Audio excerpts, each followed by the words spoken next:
199 riders lined up for the 99th edition of Liege-Bastogne-Liege, the oldest one-day cycling classic on the international calendar, first organised back in 1892.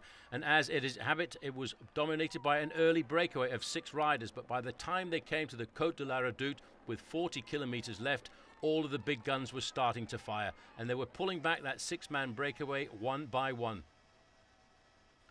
The big attack started here, but it was really on the running down towards the finish when we started to see the accelerations coming from riders we'd seen just a few days previously.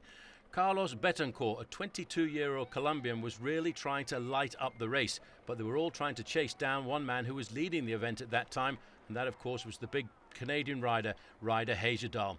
Once they went over the top of the climb, Ryder Hagedal was joined by 5 other riders, but it was the man who wanted to try and win Liege-Bastogne-Liege, a previous winner of Flèche Wallonne, Joachim Rodriguez, who leapt out of the pack inside of 1 kilometre to go. This was a great move by the man from Spain, looking to try and get himself a victory. First of all, he was chased by Michele Scarponi, who could do nothing at all to catch him. And then it was the young Irishman, 26 years of age, Dan Martin, came up to the wheel of the Spaniard and, not at all concerned by reputations, jumped him with about 500 metres to go. Slowly but surely, as he made his way into the final corner, Dan Martin opened up the gap, trying to write his name into the history books of being one of the great champions to dominate this great race, 261 kilometres from Liège into the Ardennes and back up to Liège. He crossed the line in first place, emulating the other great Irishman, who was the last Irishman to win this race, Sean Kelly, back in 1989.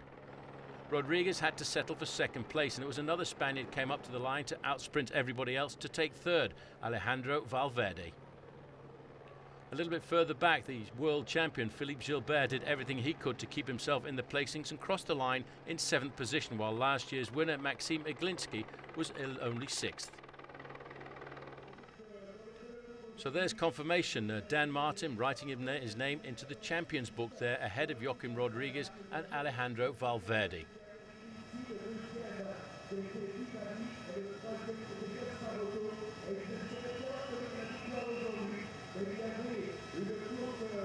I can't believe it. I really am in shock. It's the team rode like I've never seen them ride before. It was incredible. Like, they protected me all day, and it felt like one of the easiest races I ever did because I just had so much good protection and such good help. And then in the final, you see Ryder. We have two guys in the group of 6.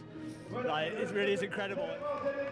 Yes, it really was an incredible day for the Irishman, who now writes his name into the Irish champions history books, not only Sean Kelly, but right up alongside his own uncle, Stephen Roach, a former winner of the Tour de France. Martin, the reference there, alongside Rodriguez and Alejandro Valverde, wins Liège-Bastogne-Liège, the oldest classic of them all.